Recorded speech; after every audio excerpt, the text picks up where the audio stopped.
Cada vez mais o judiciário busca a mediação e a conciliação para resolver conflitos e, ao mesmo tempo, desafogar o volume de processos nos tribunais. Advogados participaram hoje de um curso sobre o assunto, em que foi mostrado a importância dessas alternativas para solucionar os problemas.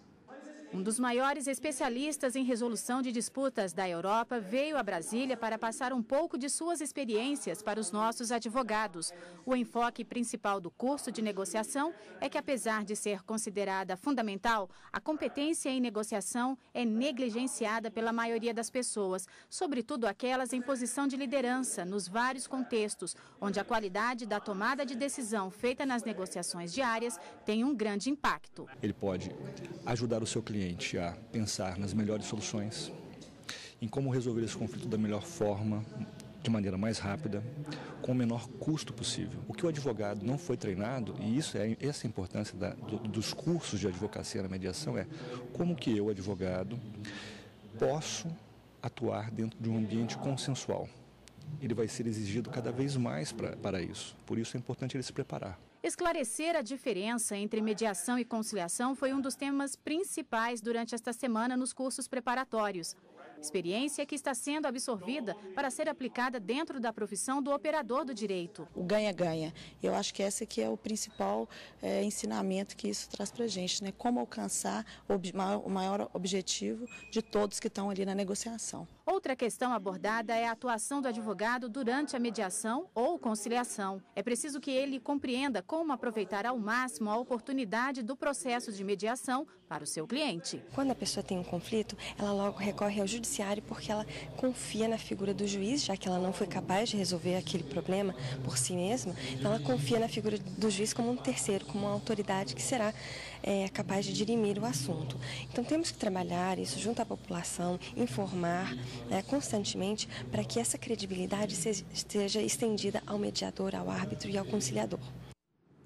A gente continua falando aqui no estúdio sobre conciliação e mediação. Eu recebo o conselheiro do CNJ, doutor Emanuel Campelo, que também é coordenador do Movimento Permanente pela Conciliação, do mesmo Conselho Nacional de Justiça. Doutor, boa tarde, obrigado pela sua participação aqui com a gente. Boa tarde. Vamos deixar claro, conciliação e mediação são coisas parecidas, mas tem algumas diferenças, né, doutor? Sem dúvida.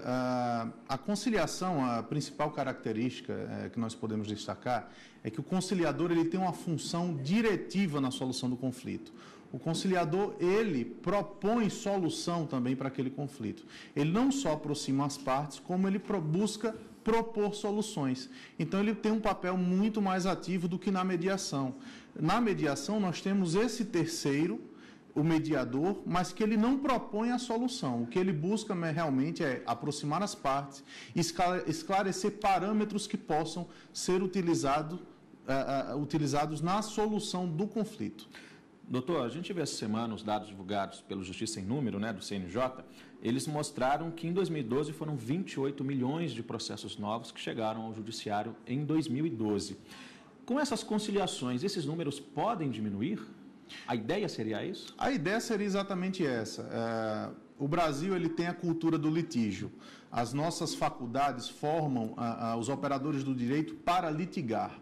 Todo operador do direito sabe o que é uma petição inicial, uma contestação, conhece de cor todos os recursos, mas quando nós vamos analisar a formação desses operadores na área da solução alternativa de conflito, mediação e conciliação, nós vemos que não há uma atenção devida pelas instituições de ensino. Isso acaba gerando esse alto índice de litigiosidade. Por outro lado, nós temos também um desconhecimento por parte da população, que, por sua vez, confia muito no Poder Judiciário. Na verdade, o Poder Judiciário, os dados do Justiça em Números traduzem que o Poder Judiciário é vítima do seu próprio sucesso. A população confia e demanda muito e acha que todo conflito precisa ser solucionado por uma sentença. O senhor falou aí uma palavra, cultura. É a cultura do litígio. Como mudar essa cultura, doutor? A tendência é exatamente o movimento pela conciliação de criar também a cultura do não litígio, a cultura da paz, e mostrar que as pessoas podem chegar a uma solução por elas próprias, através da negociação, através da conversa. Muitas vezes o que falta para uma solução consensual é simplesmente a aproximação. E a mediação tem tido um papel muito importante nesse cenário. Inclusive, com uma devida capacitação, qualquer cidadão pode se tornar um mediador, seja da área jurídica ou não. Nós temos excelentes mediadores que são dentistas, médicos, então é uma abertura muito grande de mercado nessa área, inclusive para os próprios advogados, né? Os advogados, alguns setores de advocacia têm tido uma certa resistência. Defendem que eles acham que o papel do advogado vai deixar de existir nessas conciliações? Exato, acha que, na verdade, eles perderiam essa fatia do mercado. Nós defendemos exatamente o contrário. O advogado, quando capacitado, ele se insere nesse mercado, ele traz um diferencial para o seu cliente. Então, a advocacia precisa, eu acho, que ter uma visão um pouco mais ampla desse problema. Doutor, o senhor citou que dentista, que médico pode fazer o papel ali de mediador. Justamente por isso, às vezes as pessoas não ficam um pouco receosas de procurar esse artifício para tentar resolver uma situação?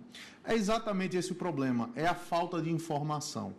Na verdade, as técnicas de mediação, as técnicas de conciliação são as mesmas e podem ser aprendidas por qualquer profissional. E tem valor legal. Exato. Nós podemos, por exemplo, ter psicólogos, exatamente pela formação em psicologia, podem se tornar excelentes mediadores para determinados tipos de conflito.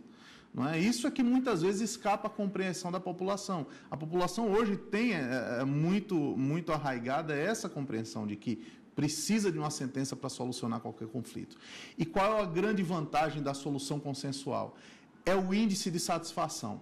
Muitas vezes a sentença resolve o processo, mas não resolve o conflito.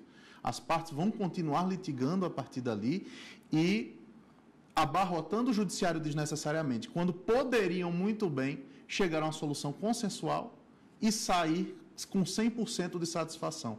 Os italianos dizem muito que a solução dada em uma conciliação, na verdade, é uma sentença dada pelas partes. Então, a partir dessa premissa, nós podemos ter uma ideia da importância desse movimento. Conselheiro Emanuel Campelo, a gente poderia ficar falando aqui mais tempo sobre esse assunto. Eu agradeço a sua participação, você é sempre bem-vindo aqui no Jornal da Justiça. Eu que agradeço a oportunidade. Ótima tarde.